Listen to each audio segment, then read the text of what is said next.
The Ghost of Washington. A story from Echoes of Imagination. At lifeshouts.com. It was early on Christmas morning when John Reilly wheeled away from a picturesque little village where he had passed the previous night, to continue his cycling tour through eastern Pennsylvania. Today his intention was to stop at Valley Forge, and then to ride on up the Schuylkill Valley, visiting in turn the many points of historical interest that lay along his route. Valley Forge, his road map indicated, was but a short distance further on. All around him were the hills and fields and roads over which Washington and his half-starved army had foraged and roamed throughout the trying winter of 1777-8 126 years ago.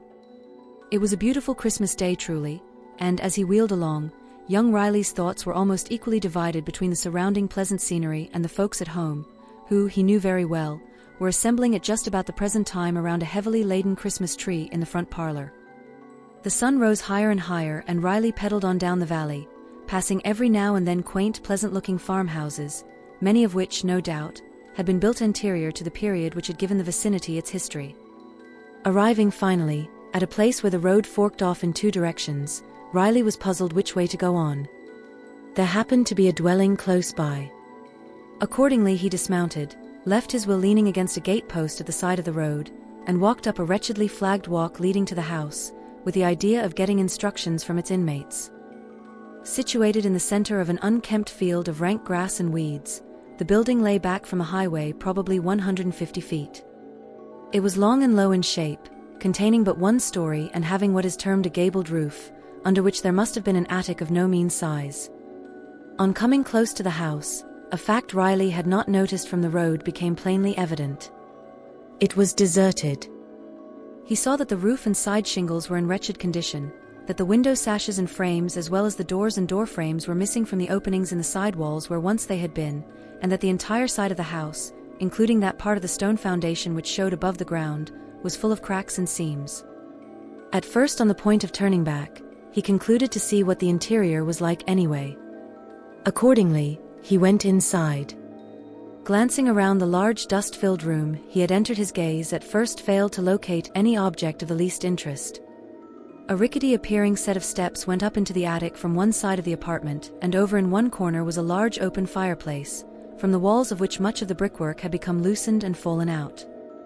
Reilly had started up the steps toward the attic, when happening to look back for an instant, his attention was attracted to a singular-looking, jug-shaped bottle no larger than a vinegar cruet, which lay upon its side on the hearth of the fireplace, partly covered up by debris of loose bricks and mortar.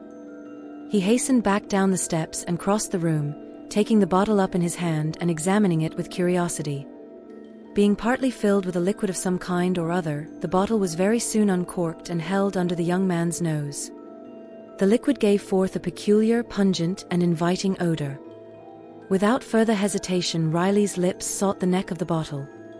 It is hardly possible to describe the pleasure and satisfaction his senses experienced as he drank. While the fluid was still gurgling down his throat, a heavy hand was placed most suddenly on his shoulder, and his body was given a violent shaking. The bottle fell to the floor and was broken into 100 pieces. "The day is indeed Christmas Day." "Hello," said a rough voice almost in Reilly's ear. "Who are you, anyway? And what are you doing within the lines?" "A spy, I'll be bound." As most assuredly there had been no one else in the vicinity of the building when he had entered it, and with equal certainty no one had come down the steps from the attic, Reilly was naturally surprised and mystified by this unexpected assault. He struggled instinctively to break loose from the unfriendly grasp, and when he finally succeeded he twisted his body around so that he faced across the room. Immediately he made the remarkable discovery that there were 4 other persons in the apartment, 3 uncouth-looking fellows habited in fantastic but ragged garments, and a matronly-looking woman, the latter standing over a washtub which had been elevated upon 2 chairs in a corner near the fireplace. To all appearance the woman had been busy at her work and had stopped for the moment to see what the men were going to do. Her waist sleeves were rolled up to the shoulders, and her arms dripped with water and soapsuds. Over the tops of the tubs, partly filled with water, there were visible the edges of several well-soaked fabrics. To add to his astonishment, he noticed that in the chimney place, which a moment before was falling apart, but now seemed to be clean and in good condition, a cheerful fire burned, and that above the flames was suspended an iron pot, from which issued a jet of steam. He noticed also that the entire appearance of the room had undergone a great change. Everything seemed to be in good repair, tidy and neat, the ceilings, the walls and the door, even the stairway leading to the attic. The openings in the walls were fitted with window sashes and well-painted doors. The apartment had, in fact, evolved under his very eyesight from a state of absolute ruin into one of excellent preservation. All of this seemed so weird and uncanny, that Reilly stood for a moment or two in the transformed apartment, utterly dumbfounded, with his mouth wide open and his eyes all but popping out of his head. He was brought to his senses by the fellow who had shaken him, growling out, "Explain yourself." "An explanation is due me," Reilly managed to gasp. "Don't bandy words with the rascal, Harry," one of the other men spoke up. "Bring him along to headquarters." Thereupon, without further parley, the three men marched Reilly in military fashion into the open air and down to the road. Here he picked up at the gate post his bicycle, while they unstacked a group of 3 old-fashioned-looking muskets located close by. When the young man had entered the house a few minutes before, this stack of arms had not been there. He could not understand it.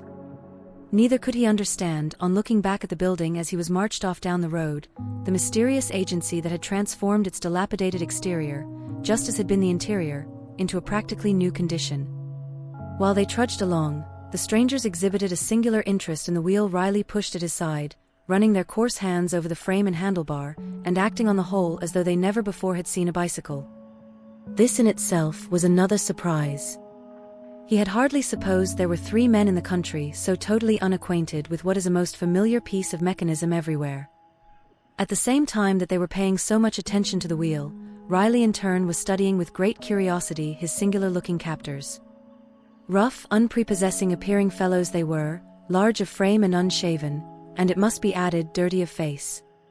What remained of their very ragged clothing, he had already noticed, was of a most remarkable cut and design, resembling closely the garments worn by the Continental militiamen in the War of Independence. The hats were broad, low of crown and 3-cornered in shape, the trousers were buff-colored and ended at the knees, and the long blue spike-tailed coats were flapped over at the extremities of the tails, the flaps being fastened down with good-sized brass buttons. Leather leggings were strapped around cowhide boots, through the badly worn feet of which, in places where the leather had cracked open, the flesh, unprotected by stockings, could be seen. Dressed as he was, in a cleanly grey cycling costume, Reilly's appearance, most assuredly, was strongly in contrast to that of his companions.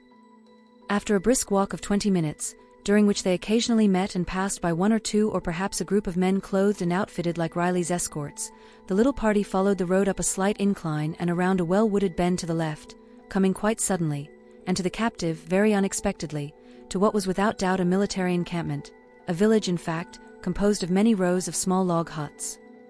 Along the streets, between the buildings, muskets were stacked in hundreds of places. Over in one corner, on a slight eminence commanding the road up which they had come, and cleverly hidden from it behind trees and shrubbery, the young man noticed a battery of field pieces. Wherever the eye was turned on this singular scene were countless numbers of soldiers, all garmented in 3-cornered hats, spike-tailed coats and knee breeches, walking lazily hither and thither, grouped around crackling fires, or parading up and down the streets in platoons under the guidance of ragged but stern-looking officers.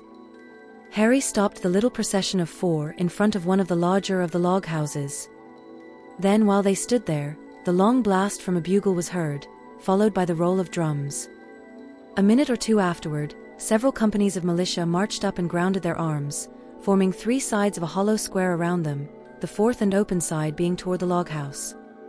Directly succeeding this maneuver, there came through the doorway of the house and stepped up the center of the square, stopping directly in front of Reilly, a dignified-looking person, tall and straight and splendidly proportioned of figure, and having a face of great nobility and character.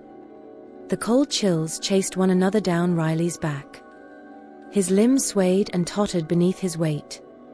He had never experienced another such sensation of mingled astonishment and fright. He was in the presence of General Washington.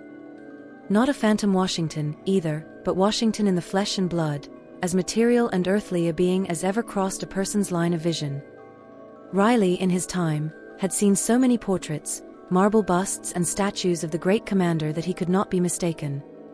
Recovering the use of his faculties, which for the moment he seemed to have lost, Reilly did the very commonplace thing that others before him have done when placed unexpectedly in remarkable situations. He pinched himself to make sure that he was in reality wide awake and in the natural possession of his senses. He felt like pinching the figure in front of him also, but he could not muster up the courage to do that. He stood there trying to think it all out, and as his thoughts became less stagnant, his fright dissolved under the process of reasoning his mind pursued. To reason a thing out, even though an explanation can only be obtained by leaving much of the subject unaccounted for, tends to make one bolder and less shaky in the knees. The series of strange incidents which he was experiencing had been inaugurated in the old-fashioned dwelling he had visited after information concerning the roads. And everything had been going along in a perfectly normal way up to the very moment when he had taken a drink from the bottle found in the fireplace. But from that precise time everything had gone wrongly. Hence the inference that the drinking of the peculiar liquid was accountable in some way or other for his troubles. There was a supernatural agency in the whole thing. That much must be admitted. And whatever that agency was, and however it might be accounted for, it had taken Reilly back into a period of time more than 100 years ago, and landed him, body and soul, within the lines of the Patriot forces wintering at Valley Forge. He might have stood there, turning over and over in his mind, pinching himself and muttering, all the morning, had not the newcomer ceased a silent but curious inspection of his person, and asked, "Who are you, sir?" "John Reilly, at your pleasure," the young man replied, adding a question on his own account, "And who are you, sir?" Immediately he received a heavy thump on his back from Harry's hard fist. "It is not for you to question the general," the ragged administrator of the blow exclaimed. "And it is not for you to be so gay," Reilly returned angrily, giving the blow back with added force. "Hear, hear," broke in the first questioner. "Fisticuffs under my very nose. No more of this, I command you both." To Harry he added an extra caution, "Your zeal in my behalf will be better appreciated by being less demonstrative. Blows should be struck only on the battlefield." To Reilly he said, with a slight smile hovering over his face, "My name is Washington. Perhaps you may have heard of me?" To this Reilly replied, "I have indeed, and heard you very well spoken of too." Emboldened by the other's smile, he ventured another question, "I think my reckoning of the day and year is badly at fault. An hour ago I thought the day was Christmas Day. How far out of the way did my calculation take me, sir?" "The day is indeed Christmas Day, and the year is, as you must know, the year of our Lord 1777. Reilly again pinched himself. "Why do you bring this man to me?" Washington now inquired, turning to Harry and his companions. "He is a spy, sir," said Harry. "That is a lie," Reilly indignantly interpolated. "I have done nothing to warrant any such charge. We found him in the Widow Robin's house, pouring strong liquor down his throat. I had gone inside after information concerning the roads." "Which he was getting from a bottle, sir." "If drinking from a bottle of necessity constitutes being a spy, I fear our camp is already a hotbed," Washington somewhat sagely remarked, casting his eye around slyly at his officers and men. "Tell me," he went on with sudden sternness, looking Reilly through and through, as though to read his very thoughts, "is the charge true? Do you come from how?" "The charge is not true, sir. I come from no one. I simply am making a tour of pleasure through this part of the country on my bicycle. With a country swarming with the men from two hostile armies, any kind of a tour, save one of absolute necessity, seems ill-timed. When I set out I knew nothing about any armies." "The fact is, sir," Reilly started to make an explanation, but he checked himself on realizing that the telling of any such improbable yarn would only increase the hazardousness of his position. "Well?" Washington questioned, in a tone of growing suspicion. "I certainly did not know that your army or any other army was quartered in this vicinity." Reilly hesitated for lack of something further to say. "You see," he finally added, prompted by a happy idea, "I rode my wheel from New York." "You may have come from New York, though it is hard to believe you came on that singular-looking machine so great a distance. Where is the horse which drew the vehicle?" Reilly touched his bicycle. "This is the horse, sir, just as it is, the vehicle," he said. "The man is crazy," Harry exclaimed. Washington only looked the incredulity he felt, and this time asked a double question. How can the thing be balanced without it be held upright by a pair of shafts from a horse's back, and how is the motive power acquired? For an answer, Reilly jumped upon the wheel, and at a considerable speed and in a haphazard way pedaled around the space within the hollow square of soldiers. Hither and thither he went, at one second nearly wheeling over the toes of the line of astonished, if not frightened militiamen, at the next, bearing suddenly down on Harry and his companions and making them dance and jump about most alertly to avoid a collision. Even the dignified Washington was once or twice put to the necessity of dodging hurriedly aside when his equilibrium was threatened. Reilly eventually dismounted, doing so with assumed clumsiness by stopping the wheel at Harry's back and falling over heavily against the soldier. Harry tumbled to the ground, but Reilly dexterously landed on his feet. At once he began offering a profusion of apologies. "You did that by design," Harry shouted, jumping to his feet. His face was red with anger and he shook his fist threateningly at the bicyclist. Washington commanded the man to hold his peace. Then to Reilly he expressed a great surprise at his performance and a desire to know more about the bicycle. The young man thereupon described the machine minutely, lifting it into the air and spinning the wheels to illustrate how smoothly they rotated. "I can see it is possible to ride the contrivance with rapidity. It has been put together with wonderful ingenuity," Washington said, when Reilly had replaced the wheel on the ground. "And you, sir, it is but a toy," an officer spoke up. "Put our friend on his bundle of tin and race him against one of our horsemen, and he would make a sorry showing." Reilly smiled. "I bear the gentleman no ill will for his opinion," he said.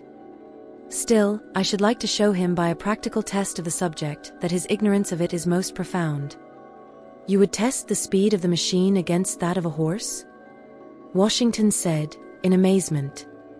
"I would, sir. You have a good road yonder. With your permission and a worthy opponent, I would make the test at once." "But sir, the man is a spy," Harry broke in. "Would it not be better to throw a rope around his neck and give him his deserts?"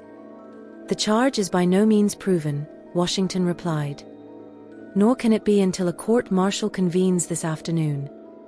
And I see no reason why we may not in the meantime enjoy the unique contest which has been suggested. It will make a pleasant break in the routine of camp life."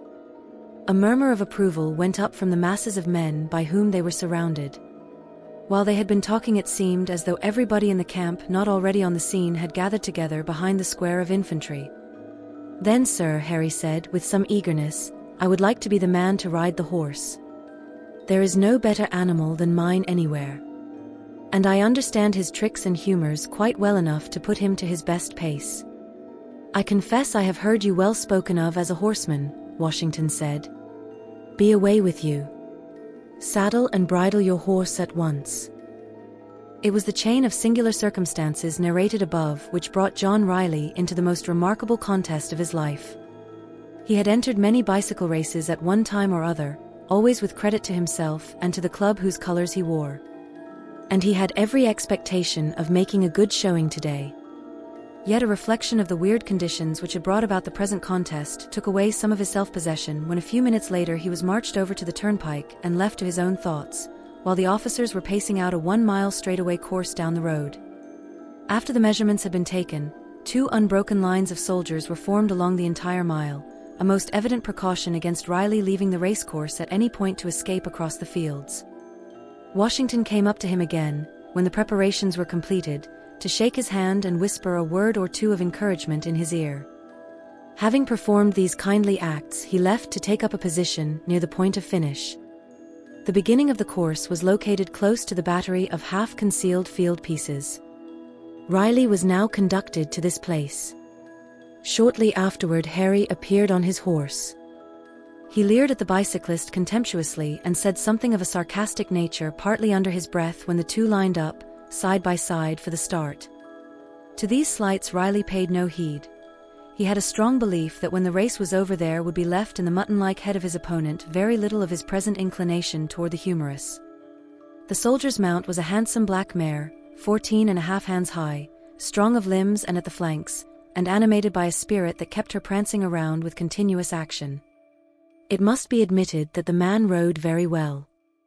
He guided the animal with ease and nonchalance when she reared and plunged, and kept her movements confined to an incredibly small piece of ground, considering her abundance of action.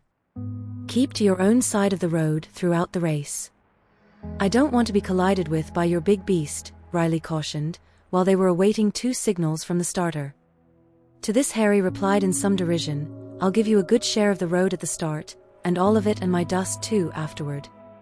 And then the officer who held the pistol fired the first shot. Reilly was well satisfied with the conditions under which the race was to be made. The road was wide and level, smooth, hard and straight, and a strong breeze which had sprung up, blew squarely against his back. His wheel was geared up to 84 inches, the breeze promised to be a valuable adjunct in pushing it along. Awaiting the second and last signal, Reilly glanced down the 2 blue ranks of soldiers, which stretched away into hazy lines in the distance and converged at the termination of the course where a flag had been stuck into the ground. The soldiers were at parade rest. Their unceasing movements as they chatted to one another, turning their bodies this way and that and craning their heads forward to look toward the starting point, and then jerking them back, made the lines seem like long, squirming snakes. At the end of the course, a thick bunch of militiamen clogged the road and overspread into the fields. Crack. The signal to be off. Reilly shoved aside the fellow who had been holding his wheel upright while astride of it, and pushed down on the pedals. The mare's hoofs dug the earth, her great muscular legs straightened out. She sprang forward with a snort of apparent pleasure, taking the lead at the very start. Reilly heard the shout of excitement run along the 2 ranks of soldiers. He saw them waving their arms and hats as he went by.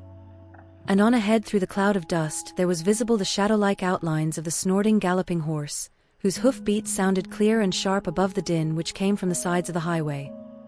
The mare crept farther and farther ahead. Very soon 100 feet or more of the road lay between her and the bicyclist.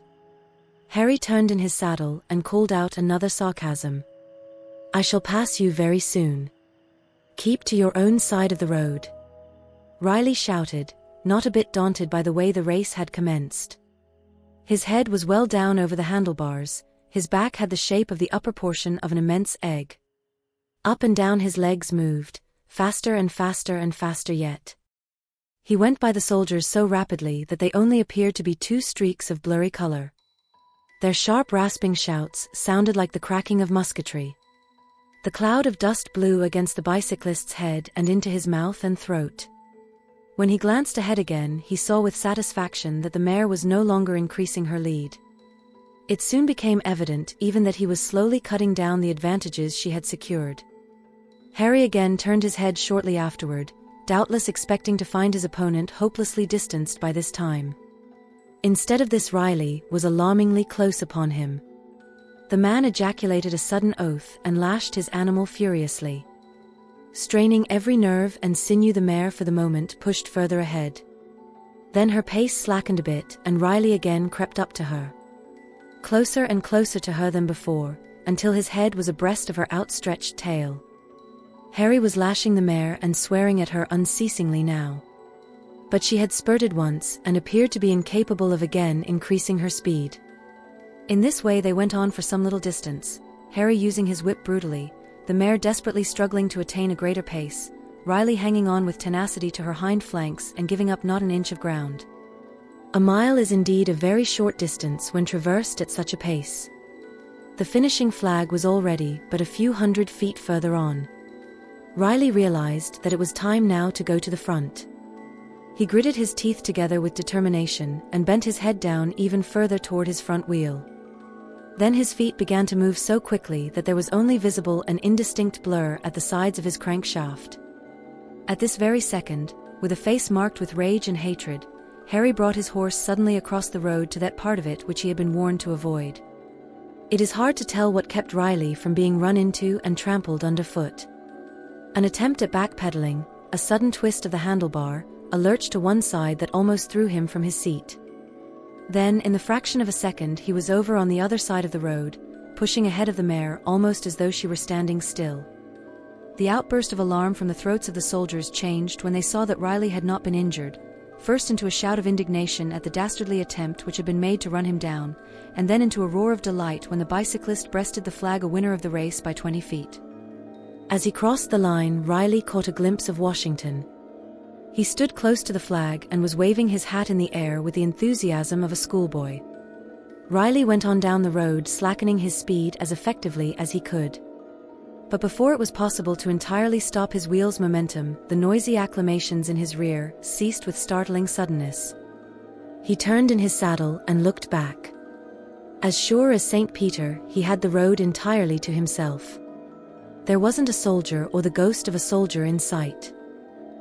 As soon as he could, he turned his bicycle about and rode slowly back along the highway, now so singularly deserted, looking hither and thither in vain for some trace of the vanished army. Even the flag which had been stuck into the ground at the end of the 1-mile racecourse was gone. The breeze had died out again, and the air was tranquil and warm. In the branches of a nearby tree 2 sparrows chirped and twittered peacefully. Reilly went back to the place where the camp had been. He found there only open fields on one side of the road and a clump of woodland on the other. He continued on down the little hill up which Harry and his companions had brought him a few hours previously, and followed the road on further, coming finally to the fork in it, near which was located the old farmhouse wherein he had been taken captive. The house was, as it had been when he had previously entered it, falling apart from age and neglect. When he went inside, he found lying on the brick hearth in front of the fireplace a number of pieces of broken glass. Make sure to like and subscribe.